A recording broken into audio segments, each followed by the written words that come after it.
Welcome back, everyone. Well, as part of our ongoing series, interviewing leaders in the community about this crisis, my guest has made the short list immediately for someone on a business-to-business perspective, could give us a business-to-business perspective. Boy, try saying that 3 times fast. This is Michael Bittel, who is the president and CEO of the Adirondack Regional Chamber of Commerce. Hello, Michael. Great to see you. Thank you for having me. Oh, thank you. His schedule is crazy. So for you to carve out this time is really something. Got to do it. We're maintaining our social distance here, and as you can probably tell, we're not even in the office. So we have to just really try to do what we can all do to try to get this crisis past us. Hey, Michael, you're in close contact with state government officials and also with the feds. Give us kind of an update on what you're seeing the landscape. Yeah, how you're seeing the landscape. First and foremost, what I'm most pleased about through this crisis is that politics has really been set aside. Yeah. I'm really pleased that right at the top, Governor Cuomo and President Trump are working hand in hand. Yeah. They had a great phone call Tuesday morning or Tuesday afternoon, and they really realized, both of them, that what comes first is us as Americans. Doesn't matter what political party, nationality, it doesn't matter. We've got to get through this crisis in one way, together, and we will get through this crisis. All the elected officials I've dealt with and their staff have been very responsive, been very open to what's going on. They have to have this balance, right, of getting things done, asserting leadership, but also, whoa, wait a minute, the things we're doing, what effect does it truly have on our businesses, but more importantly, our community? Right, got you. You know, as a small business, we're not sleeping, and I know a lot of you feel the same way. We don't know what tomorrow's going to bring. You know, in the people that have been interviewing, and a lot of different leaders in our community, you know, the one thing that's sort of a common thread that puts everybody even on edge a little bit more is that, you know, God forbid there's a tragedy, it happens, and then there's a period of recovery. Right. This, they don't understand where the end game is, because nobody knows when the curve will flatten. Now, you talk to so many small business operators. What are they saying to you? Yeah, it's a combination. You know, the governor today, in the morning, we thought was a 50% employee reduction through non-essentials, and now is saying potentially a 75% reduction. For a lot of businesses, it makes them impossible from an economic standpoint to even stay open. So I think the state government and the federal level both realize they need to step up. The first round of passage at the state level and the federal level for coronavirus were for the employees. And bravo to the government at all levels for addressing that. The next round is about the employers, because this will pass. This too shall pass, because we're strong. We're a strong people. We're passionate. We hold each other up. And as a side note, Jesse, I'd be remiss, please, everybody, check on your neighbors, especially your elderly neighbors through this time. We've got to be there for each other. We've got to lift each other up.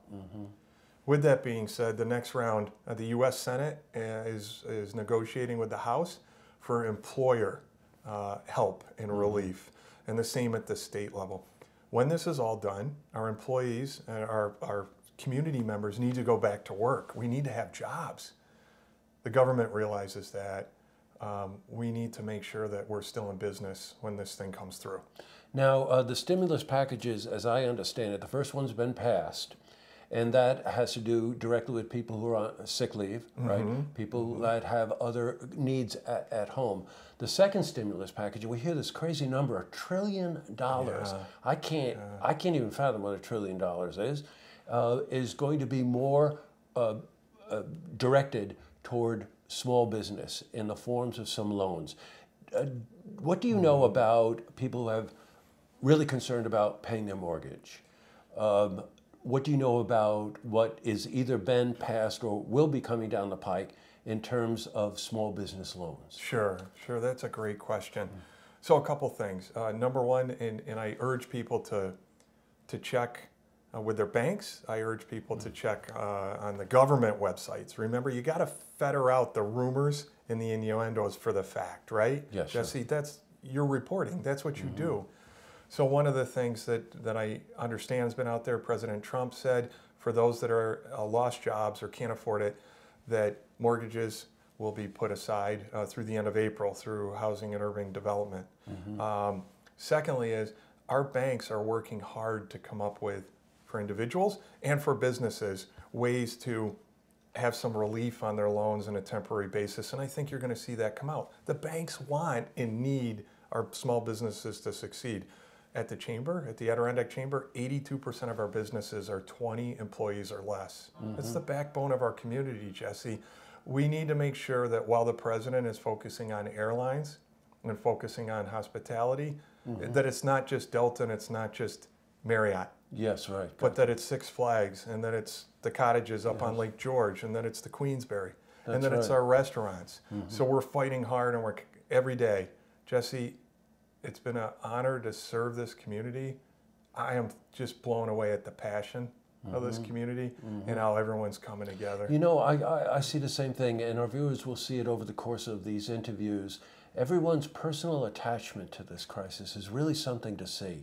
You know, you come from Manhattan and you don't feel it that way, but every single person you talk to here is like that.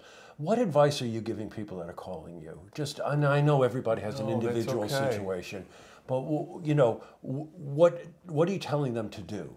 Yeah, number one, of course, stay calm. Stay calm. Yeah. You know, I know personally that if you're not in a state of calmness, then you're not making the best decisions. So with that, we have a ton of our members calling individually, right? You'll get a mandated executive order, a new law passed, and they need questions answered for their individual business. But the first thing they care about is their employees. That's what blows me away. Secondly is, with that, how do I keep my business afloat and what's out there? So what's out there, Jesse? Small Business Administration, Steve Bulger's our regional director for New York State. Great guy. No interest loans for up to $2 million. You can apply for those. The SBDC is putting on seminars today, actually, Thursday, and then we'll have more seminars for people to call in. They're all being sold out. New York State is stepping up to the plate with more relief, and so is the federal government. I think we're going to be in a better place overall next week than we are today. Yeah, I kind of get the same feeling, Michael. So check in on the federal websites. Yes. Right? State website. Check in with the local chamber. Yes. Make certain that you stay abreast of what's going on exactly right here in our region. Pay attention. It's serious. You know, try to reduce contact in public places. The sooner that they flatten the curve is the phrase, right? Yeah. As soon as they flatten the curve, we'll be able to start to move to the other side of that. But in the meantime, I think it's comforting for any of us that own small business to know that you have our back. And Always. that also that there are sources for relief just to be able to get through this. So check with your websites, check with the local chamber, and we'll get through this, right? We will. I just want everybody to know, stay calm. This is serious, but together we'll get through it. I got you. All right. Thank you for having me. Oh, man, elbow bump? Elbow bump. Elbow bump. That's it, man. And also, both of us, I think, deserve a lot of credit for not having the usual kind of interview that we have, because we have a very, very unique shared sense of humor. I think it's called a poor sense of humor, is what Andrew and Antoinette would say. Thank you, Michael. Thank you. Good to see you, brother. Yeah. To see this interview again, head to our website, looktvonline.com.